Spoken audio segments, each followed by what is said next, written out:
Praise the Lord प्रियो। परमेश्वर का धन्यवाद सुंदर समय के लिए जो प्रभु ने दिया, फिर से आप सबसे मिलने का अनुग्रह दिया है। मैं परमेश्वर पिता को बहुत बहुत धन्यवाद देता हूँ। और आइए हम लोग आज फिर से परमेश्वर के वचनों से उसके कुछ विशेष बातों को सीखने जा रहे हैं। और मैं आशा करता हूँ कि परमेश्वर आज आप सबसे अद्भुत तरीके से बात करेगा और परमेश्वर आपके जीवन में अपनी इच्छा और अपनी मर्जी को प्रकट करेगा, ताकि आप प्रभु के लिए वो कर सके जो प्रभु आपसे चाहता है।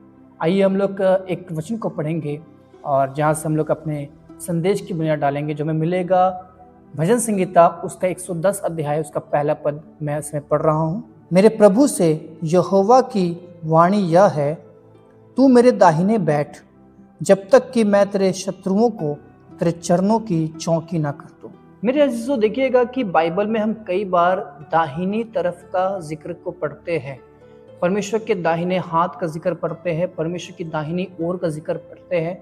लेकिन परमेश्वर की दाहिनी ओर में, परमेश्वर के दाहिने हाथ में क्या है, उस असल सच्चाई तक हम कभी पहुंच नहीं पाते हैं। और जैसा कि आपको पता है कि बाइबल में कुछ भी व्यर्थ नहीं है, हर एक बातों का अपना एक अर्थ है। आज हम लोग दाहिनी ओर पर अपना ध्यान केंद्रित करने चाह रहे हैं कि परमेश्वर के दाहिनी ओर क्या है, परमेश्वर का दाहिना ओर क्या है और परमेश्वर की दाहिनी ओर में क्या है, परमेश्वर का दाहिना हाथ क्या है और परमेश्वर के दाहिने हाथ में क्या है। इस बातों को हम लोग गहराई से जानने हम देखेंगे कि परमेश्वर के दाहिने ओर पाए जाने वाला 4 विशेष बातें। लेकिन उससे पहले हम परमेश्वर के दाहिनी ओर को समझ लेते हैं। मेरे प्रिय, परमेश्वर के दाहिने ओर का स्थान जो है वो परमेश्वर के सबसे निकट और सबसे करीब स्थान, परमेश्वर का सबसे प्रिय और परमेश्वर का सबसे खास स्थान है। जैसा कि मरकुस उसका अध्याय 16 उसका 19 पद में लिखा हुआ है कि यीशु मसीह परमेश्वर पिता के दाहिनी ओर जाकर बैठ गया।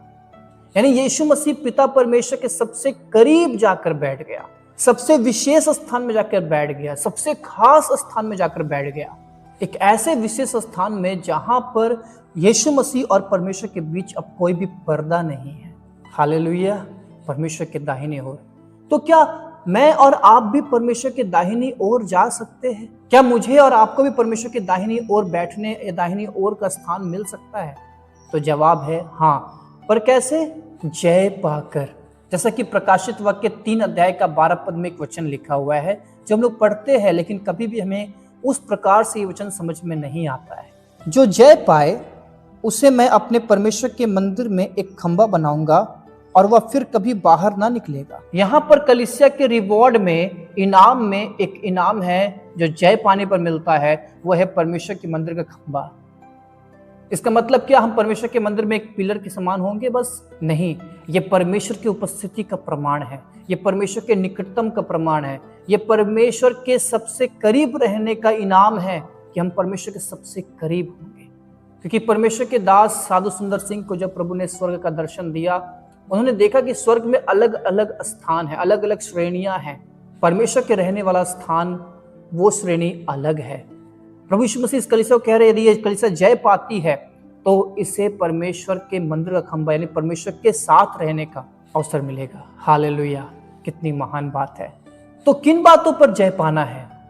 पाप, संसार की बुरी अभिलाषाएं, शैतान, उसकी प्रलोभन, घमंड, अहंकार, शरीर के काम, इन बातों पर जय पाना है।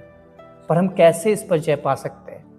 मेरे को देखिएगा, यूहन्ना 1:12 में बाइबल बताती है, जितने यीशु मसीह को ग्रहण किए उन्हें परमेश्वर के संतान होने का अधिकार मिला। संतान होने का अधिकार मिल गया। लेकिन देखिएगा, ये पर्याप्त नहीं है। परमेश्वर की इच्छा यहाँ पर सीमित नहीं है।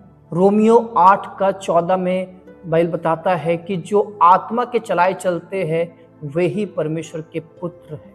यानी महज विश्वास कर लेने से बात नहीं बनेगी।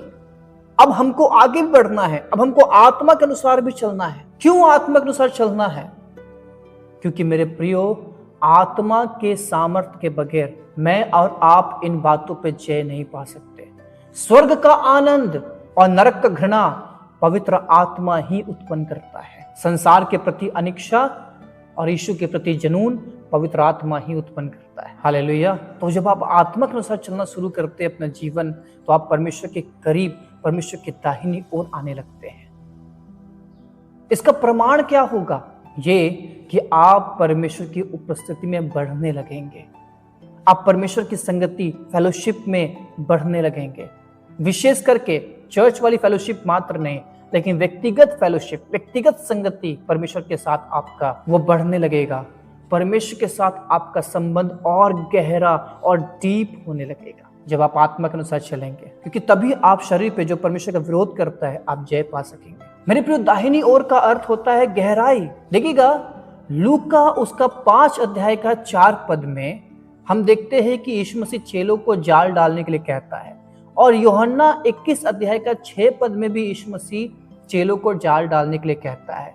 एक बार यीशु मसीह कहता है चेलों को कि नाव के दाहिनी ओर यानी राइट साइड में जाल डालो, और एक दफा यीशु मसीह कहता है कि गहराई में जाल डालो। यहीं से हमको ये रहस्य मिल जाता है कि दाहिना ओर जो है वो गहराई को दर्शाता है, परमेश्वर के साथ गहराई में जाना। आज कितने ऐसे विश्वासी हैं जो सीमित है, स्टैग्नेंट वाटर के समान है। सालों पहले यीशु मसीह को जैसा जानते थे आज भी वैसे ही जानते हैं, उसकी पहचान की उत्तमता में बढ़ नहीं पाए। कितने तो अपने अनुभव में सीमित होकर रह गए, कितने अपनी बाइबल के ज्ञान में सीमित होकर रह गए, कितने अपने थोड़े बहुत मिले वरदान में सीमित होकर रह गए, परमेश्वर की पहचान में बढ़ नहीं पाए। बढ़ पाएंगे परमेश्वर की पहचान में जब उन बातों को जो आपके लाभ की है आप हानि समझने लगेंगे, तो वो गहराई है। और मैं फिर कहता हूं, आत्मा के अनुसार चलना है मेरे प्रियो।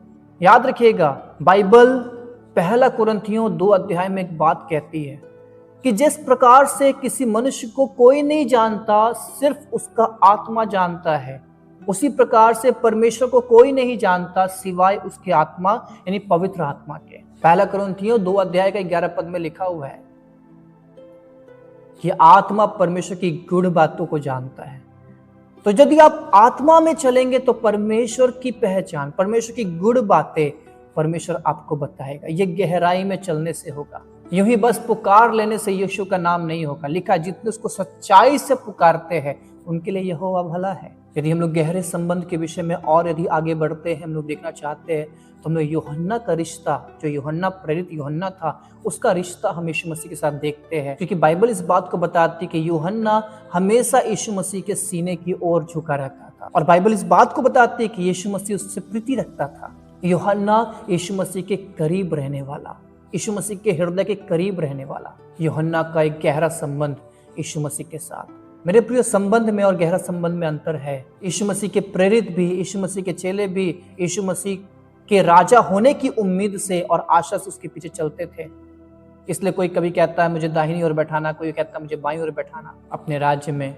लेकिन जिस रात यीशु मसीह एक अपराधी के समान पकड़वाया गया, उस दिन सब भाग गए, लेकिन यूहन्ना ही था जो यीशु मसीह के क्रूस तक यीशु मसीह के साथ रहा। क्योंकि लिखा है कि जब यीशु मसीह क्रूस पर चढ़ाया गया था तो वहां पर यूहन्ना खड़ा था। गहरे संबंध का मतलब सिर्फ पाने वाले समय में यीशु से पाने के लिए यीशु के साथ रहना और इसलिए संबंध रखे यीशु से, वो नहीं। लेकिन खोने के समय भी, जब कुछ नहीं मिल रहा तब भी, हालात सेम नहीं है तब भी, बुरे हालात आ गए जीवन में, तब भी हम प्रभु के साथ अपने संबंध में समझौता नहीं करते। प्रभु के साथ हम बने रहते हैं। प्रभु को हम तब भी प्रेज करते हैं, स्तुति करते हैं, तब भी उसके खोजी होते हैं। क्योंकि एक आत्मिक व्यक्ति अपने दुख के हालातों में भी दुख के परे उस आनंद को देख लेता है। इसलिए दुख पार करना उसके लिए आसान हो जाता है, क्योंकि वचन बताता है कि आशा में आनंदित रहो। हमारे पास एक धन्य आशा है जो कोई भी दुख और बुरी परिस्थिति उसे हमसे छीन नहीं सकती। देखते हैं कि जब चेलों ने यीशु मसीह के कहने पर गहराई में जाल डाला तो उनको अनगिनत मछलियां मिली। यानी निर्धन मछुआरों को पूरी रात मेहनत करने पर भी कुछ नहीं मिला, लेकिन यीशु मसीह की आज्ञा मानने पर जब उन्होंने गहराई में जाल डाला तो उनको अनगिनत मछलियां मिला, वे धनवान हुए। आइए हम लोग उस परमेश्वर के दाहिने ओर में पाए जाने वाले उस धन को जाने। सबसे पहला धन जो है दाहिनी ओर में, वो है authority over the kingdom of darkness, यानी अंधकार के सत्ता या साम्राज्य के ऊपर अधिकार और विजय। जैसा मत्ती 22:44 में लिखा है, प्रभु ने मेरे प्रभु से कहा, मेरे दाहिने बैठ जब तक कि मैं तेरे बैरियों को तेरे पांव के नीचे न कर दूं। मेरे प्रियो, दाहिनी ओर बैठने के लिए प्रभु कहता है और कहता है कि मैं तेरे बैरियों को तेरे पांव के तले कर दूंगा। जब लूका 10:19 में यीशु मसीह में कहते हैं कि शत्रु के सारे सामर्थ पर हमको अधिकार दिया है प्रभु ने, देखिएगा, यदि संबंध गहरा नहीं है हमारा प्रभु के साथ, हम उस अधिकार को कभी भी समझ नहीं पाएंगे, ना ही उसका इस्तेमाल सही से कर पाएंगे। हम शत्रु पे हमला कर सकते हैं, लेकिन वो जो हमला करेगा उस हमला को सह नहीं पाएंगे। इसलिए याकूब कहता है 4 अध्याय का 7 पद में कि परमेश्वर के अधीन हो जाओ और फिर शैतान का सामना करो, तो वो तुम्हारे सामने से भाग जाएगा। यानी परमेश्वर के अधीन होना फर्स्ट प्रायोरिटी होनी चाहिए। यानी परमेश्वर के साथ गहरा संबंध यदि वो है, तो शत्रुओं के सारे सामर्थ पर आपका अधिकार है और आपके पावर, आपके बल का राजदंड यहोवा सिय्योन से बढ़ाएगा और अपने शत्रुओं के बीच में आप राज्य करेंगे। दूसरा है डीप रेवलेशन, गुड़ भेद परमेश्वर का। जैसे कि मैंने कहा आपको, आत्मा परमेश्वर की गुड़ बातों को जानता है और वो आपको बताएगा यदि संबंध गहरा है तो। देखिएगा, यीशु मसीह को कौन पकड़वाएगा, ये बात पतरस को जानने की इच्छा थी और पतरस ने ये बात यीशु मसीह से डायरेक्ट नहीं पूछा, उसने यूहन्ना को कहा, क्योंकि यूहन्ना यीशु मसीह के करीब रहने वाला था और उसने कहा कि पूछ उससे कि वो कौन है, और यीशु मसीह ने यूहन्ना को बताया भी। यानी यदि करीब रहेंगे प्रभु का, गहरा संबंध होगा, रहस्य की बातें, गुप्त बातें बताया जाएगा। मेरे प्रियो, गहरा संबंध में यदि हम लोग आगे बढ़ेंगे तो इसमें आज्ञा पालन भी आता है। यदि जकरिया 3 अध्याय उसका 7 पद में देखेंगे, वहां लिखा है, सेनाओं का यहोवा तुझसे यूं कहता है, यदि तू मेरे मार्गों पर चले और जो कुछ मैंने तुझे सौंप दिया है उसकी रक्षा करे, तो तू मेरे भवन का न्यायी और मेरे आंगनों का रक्षक होगा, और मैं तुझको इनके बीच में आने जाने दूंगा जो पास खड़े हैं। यहाँ पर परमेश्वर यहोशू महायाजक को बोल रहा है, यदि तू आज्ञा पालन करेगा तो तू इनके बीच में आया जाया करेगा जो यहाँ पर खड़े हैं। वे कौन थे? वे वो संत थे, वे वो स्वर्गीय जन थे जो परमेश्वर के सभाओं में खड़े होते हैं, परमेश्वर के कोर्ट में खड़े होते हैं, परमेश्वर के आंगनों में खड़े होते हैं। यदि आज्ञा पालन हमारे जीवन में है तो परमेश्वर कहता हमें अधिकार मिलेगा, हमारे लिए द्वार खोला जाएगा, हम वहां पर जाएंगे, आएंगे। कितने ऐसे प्रभु के संत जन हैं जो हर्षोन्माद में चले जाते थे, जैसा कि साधु सुंदर सिंह संतों के बीच में चले जाया करते थे, परमेश्वर की उपस्थिति में चले जाया करते थे। हम लोग बाइबल में एक व्यक्ति को देख सकते हैं, मिकाया भविष्यवक्ता को हम देख सकते हैं। पहला राजा 22 अध्याय का 19 से 22 पद को आप पढ़ के देखिएगा। वहां मिकाया भविष्यवक्ता कहता है, मुझे सिंहासन पर विराजमान यहोवा और उसके पास दाहिने बाएं खड़ी हुई स्वर्ग की समस्त सेना दिखाई दी। और उसके बाद मिकाया वहां पर होने वाले सारे क्रियाकलापों को देख लेता है। यिर्मयाह 23:18 में लिखा हुआ है, भला कौन यहोवा की गुप्त सभा में खड़ा होकर उसका वचन सुनने और समझने पाया है, या किसने ध्यान देकर मेरा वचन सुना है? तो जवाब है, वे जो परमेश्वर के साथ गहरे संबंध में रहते हैं। हालेलुया।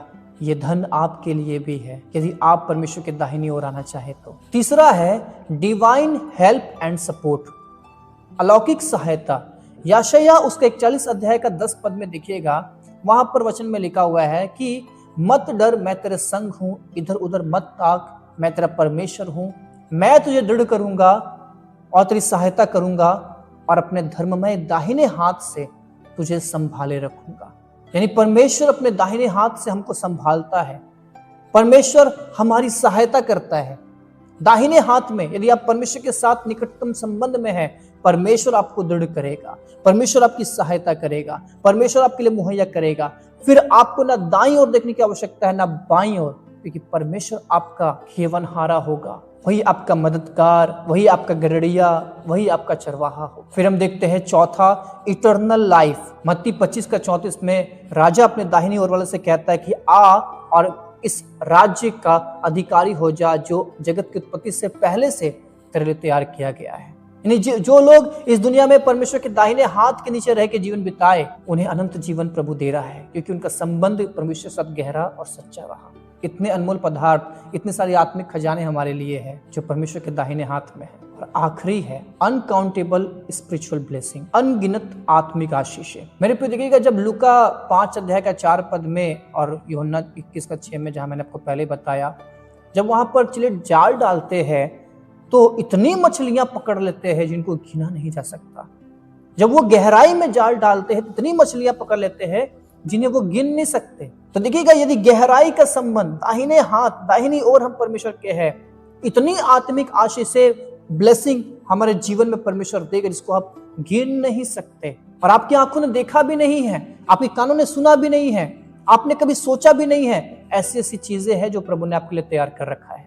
आपकी विश्वास योग्यता के कीमत पर वो आपको मिलेगा। जब हम परमेश्वर के दाहिनी ओर होते हैं, हम उसके करीब होते हैं, हम उसके अजीज हो जाते हैं, तो हमारे लिए स्वर्ग के झरोखे खुल जाते हैं और आत्मिक आशीष हमारे अब्बा के घर से हम तक पहुंचने लगती है।